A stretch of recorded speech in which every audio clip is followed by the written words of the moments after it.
Good morning. We just got to the fertility clinic for our 4th ultrasound. I never recorded our 3rd ultrasound, like the day of it, and I never did like an update. There really wasn't much to update. We went and the heartbeat was still there. It rose to what, 106? 106, but the baby did not grow any. So we're still in that like weird, I don't know, where it's not good, but the heartbeat's still there. So we continued our medication. I don't know, I'm going in like hoping for the best but expecting the worst. Is that how you say it? When we like right. No, we're not. We're like 15 minutes early. I thought it was it. 9:30. It's 9:14. But it's okay, we can still go. Yeah, we've been going back every 3 days, but we saw a different doctor last week because ours was on vacation, and I was actually really nervous about that because he doesn't know us and our journey and everything. So I was like nervous he was going to be real cold-hearted if it didn't look good and just be like, okay, it's over. But he was actually really nice and made us both feel really good about the appointment. Don't you agree? So he was like, you can come back in 3 days and I'll see you again, or just come back a week when your doctor's back. So I decided to come back a week for multiple reasons, because I was tired of coming to Memphis every 3 days. It cost $100 every time we come, and I did want to see our doctor. So I'm starting to get nervous now that I'm actually here. But hey y'all, this has been like a long time coming video for me. What you just watched was in August of 2021, and it is now May of 2022.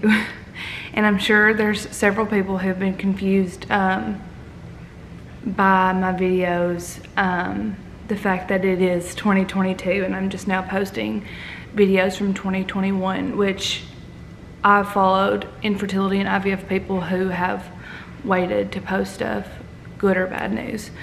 But if you have watched previous ultrasound videos, the 2 before this, I like didn't immediately get on the camera and talk about, you know, what had happened in each ultrasound. It took me like a few days to process, and honestly the reason why I think they got filmed so soon was because I was about to have another one and I needed to film that update before.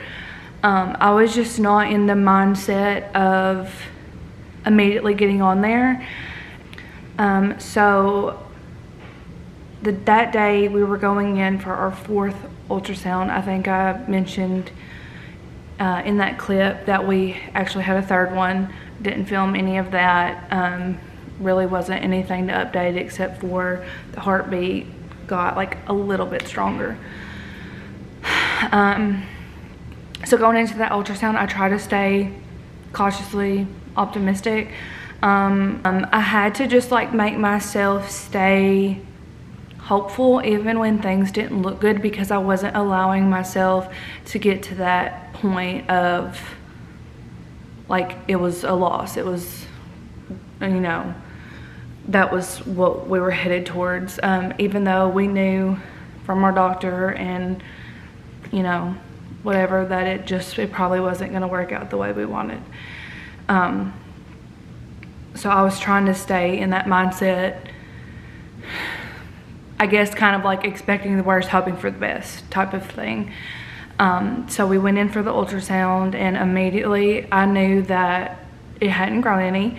At this point it had been, we were going like every 3 days, and then after the 3rd ultrasound we waited an entire week. So at this point I think I should have been like 8 weeks or so, and we were still measuring the 6 weeks 2 days. I could tell it hadn't grown any, and it didn't take long before she let us know that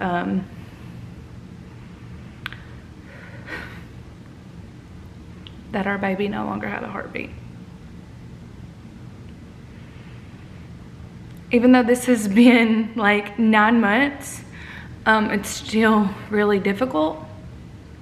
Obviously, you don't ever get over something like this. This is our third miscarriage, and you know, I've never gotten over the first one. I think it's something that you kind of keep with you for the rest of your life.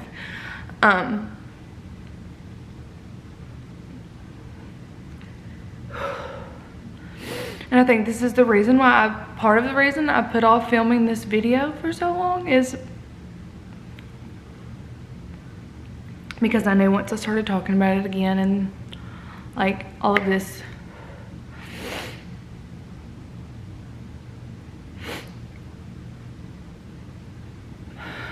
obviously with a lot of things, time does help, but it never goes away, and it comes and goes in like waves where you're not even thinking about it and it just hits you. And of course there's certain moments that of course it'll bring it up. Our baby's due date was around 2 months ago. That was a hard day, and different things that kind of happened after that, knowing we should have had a newborn. I went to like this huge like secondhand children's thing that our area has like twice a year, and there was a shirt and it talked about like being a big brother and stuff, and it hit me. It just, things like that, it kind of hits you. So yeah, it's been hard, and another reason why I just kind of took a break. Like at this point I hadn't even edited or posted like much of the transfer cycle videos. I think I posted like the very beginning, but not like most of the appointments, not the transfer itself, not the finding out I'm pregnant, none of it. And that's why I didn't post for months. And it was just kind of like, oh, we're about to do IVF, and then nothing. Because I just got behind, and then, you know, as you saw, our betas weren't the best, and then each ultrasound wasn't the best, and I wasn't in the mood to like edit those videos. But then a week after, was it a week? It was like almost a week after we found out that we had lost our baby, we had a D&C. So kind of going back, she gave us 3 options. We could either try to miscarry on our own at home. She would give me a pill to help further things along, or I could have a D&C. I've never had to have a D&C before. Both of my other miscarriages were earlier miscarriages to where I never even made it to an ultrasound.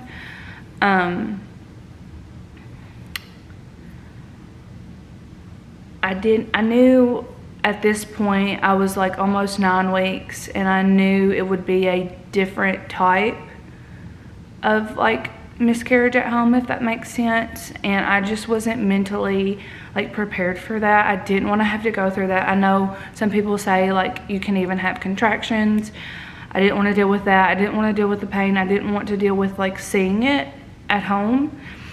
And I also wanted to have our baby genetically tested, because I wanted to know, was it me? Was it my body? Did my body just reject it for no reason? Was there something wrong with the baby? I just wanted to know that for just my peace of mind, and then also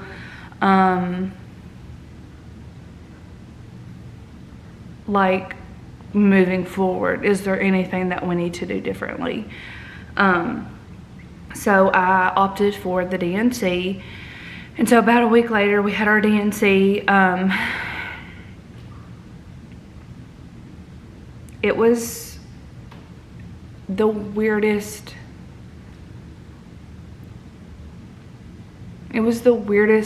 feeling, knowing that you had a baby inside of you, but that baby was no longer living. Just like walking around that week, that's all I could think about, and it was really hard, and it sucked. And then going into my surgery for the DNC, like knowing that I went in with a baby and came out without one, I just felt so like empty. It felt like something was missing.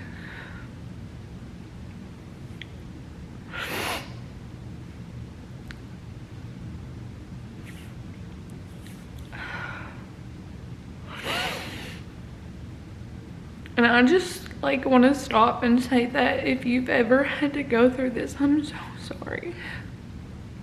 Like, I don't wish this on anyone. I remember after our first one, it was like the loneliest feeling I have ever felt. I got extremely depressed, and it wasn't good, and I didn't tell anybody. And then it was right, we had miscarried in January, like New Year's Day, and then Mother's Day was coming up, and I was like, you know what? Why am I hiding this? Like, why am I suffering alone in this? And I made a post about it, and you would not believe the amount of people who reached out to me, saying, oh my gosh, like, I thought I was the only one, like, your post helped me. And that's kind of what snowballed this, like, desire to be so open about miscarriages. I didn't know it at the time, but also infertility. I didn't mean to, like, get into all of our infertility story, but you know, we didn't realize at the time we had infertility issues, and we just kept trying and nothing happened. And so when I finally went to the fertility doctor, this is a surprise that I have not told you about. But I was just open, like, the whole time we weren't getting pregnant, and having to advocate for myself to go see, like, why, and then finding out I had to do IVF and all of that. Like, immediately I was just open about it. And then so our whole entire IVF journey, which I don't even remember if I talked about this in previous videos, I don't remember, but we did our first retrieval, ended up with one embryo, and I miscarried that one. That was our second miscarriage. And so we jumped into another retrieval, ended up with 4 embryos, and the first transfer from that retrieval was our now 2-year-old son, Lincoln. So that whole journey through both of those retrievals, both of those transfers, and then, like, all of that, I was just extremely open about it. I had an Instagram for it. But this time around, that's when I decided to finally start a YouTube channel, because I know when I was going through all of that, like, whether it was the miscarriage, like just trying to have a baby, I had found the YouTube channel Phil and Alex, and they had to go through IVF, and that was before I even knew that we were having fertility issues. And I didn't realize at the time, but I was, like, preparing myself and learning of what I was about to go through. It was just the craziest thing. So whenever we found out we had to do IVF, I felt already, like, somewhat mentally prepared. Like, I knew kind of what to expect, and what it was about. I didn't feel like, oh gosh, what is that? What is that big scary word? But anyway, I don't know how I, like, got off track, but yeah, that's, I don't even know where I was going with all of that. But I had my DNC, and then literally a week later, my precious little dog that you have probably seen in some of my videos, if you've watched any of these, he got really sick the week following my DNC and went downhill extremely fast. And he unfortunately passed away about a week after our DNC. And I had him for about 16 years. So he lived a good long life, probably longer than a lot of dogs. And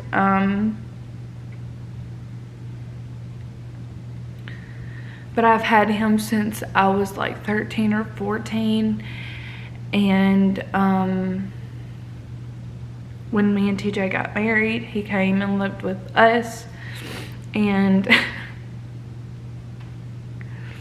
he just helped me so much when we were struggling before we had Lincoln. When there was those moments that I never thought I would be a mom or have kids,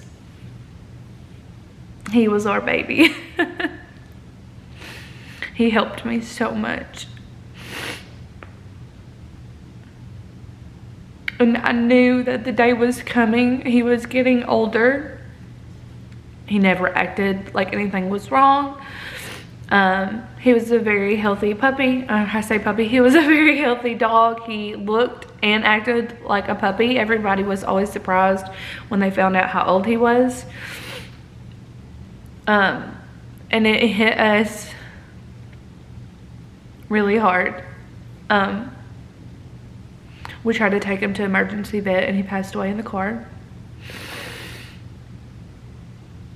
And obviously there's other times where I've seen TJ cry, but he took it really hard, and he took it harder than I expected him to, and I think it was harder than he even expected. And at the time Lincoln was like 20 months. So he had been around for obviously Lincoln's whole life, but I wasn't sure if he would even realize it or recognize it or remember him. And I remember one night we were looking at pictures of him, and before this, Lincoln called him he didn't say Billy, he called him it was the cutest thing. But he started saying, Billy, Billy. And so when I was looking at the pictures of him on the couch, he just kept saying his name over and over again, and he was crying. You could tell that he missed him. And that literally broke my heart.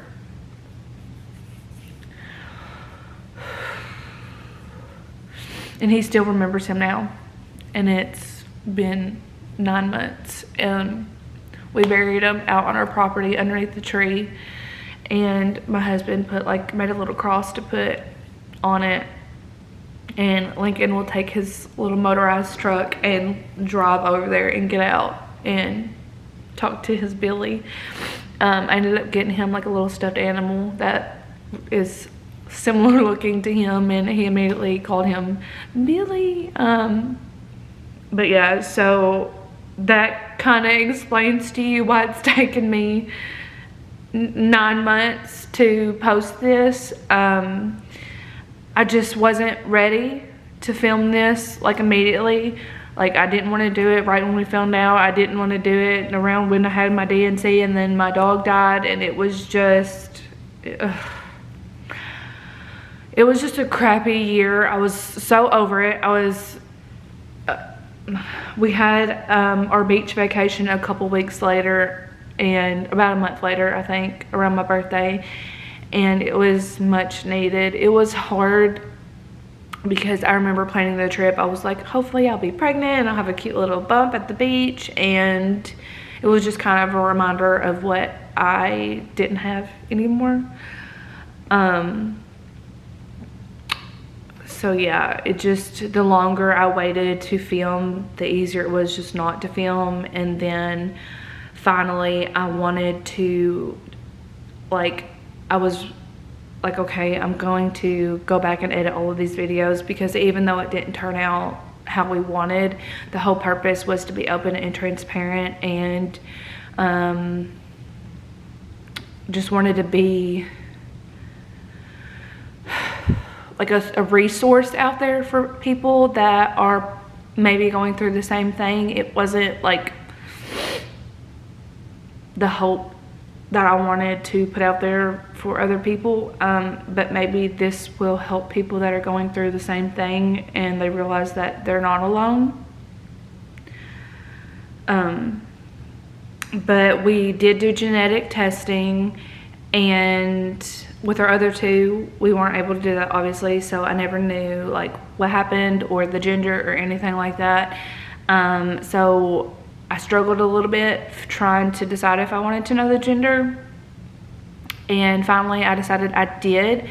I thought it would help with kind of like, I don't know, maybe some closure and like feel more of a connection to that baby and not just as an embryo.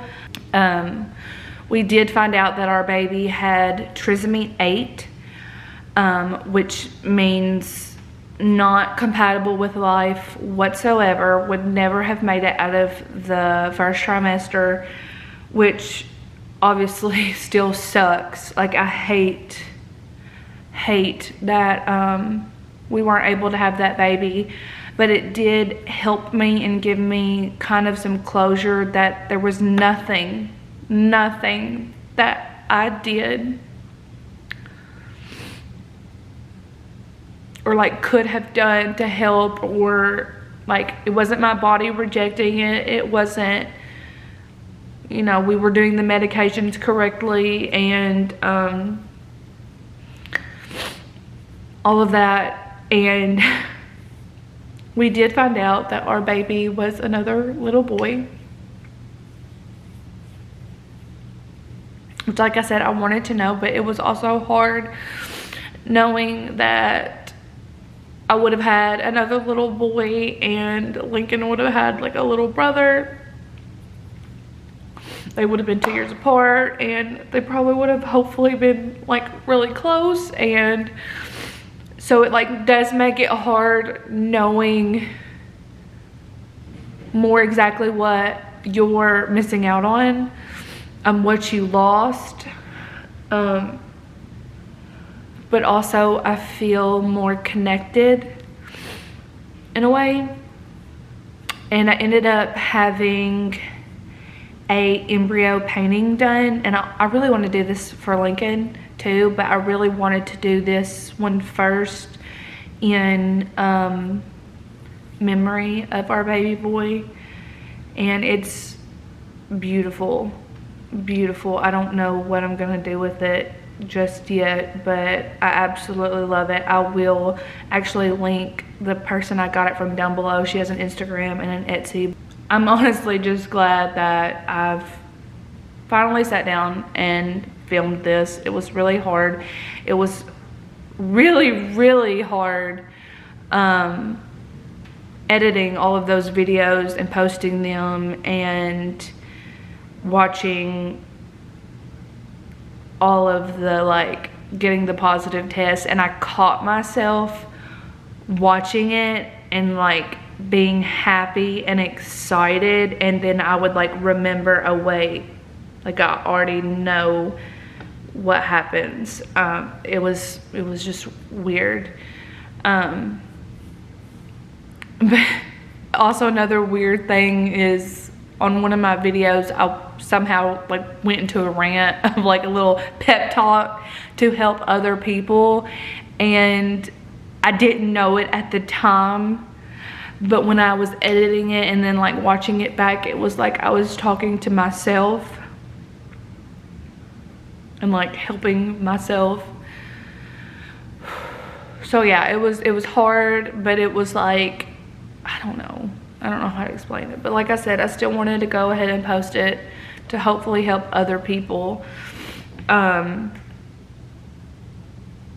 gonna try my best to, now that I have this done, just really be able to edit and upload videos as they're happening.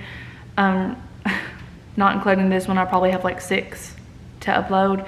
So it might seem kind of weird that we're going from like that cycle miscarriage, like jumping right back in. But like I said, it's been 9 months. So after this one, I did video our beach trip, so I'm gonna go ahead and post that one, and then I'm gonna jump right into our new IVF cycle videos.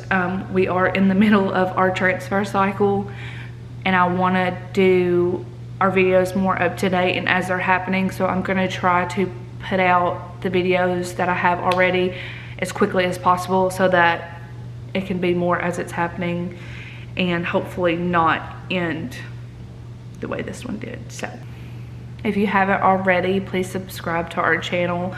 A lot of hopefully new happy things are to come. If you don't want to miss out, be sure to click the notification bell, because sometimes YouTube just does not tell you when a new video has been posted. And hopefully this video is not like all over the place and can kind of make sense. And I didn't really even know like what I was going to say when I sat down. I just sat down and kind of put it all out there. So hopefully I said everything that needed to be said. But yeah, thanks for watching this video.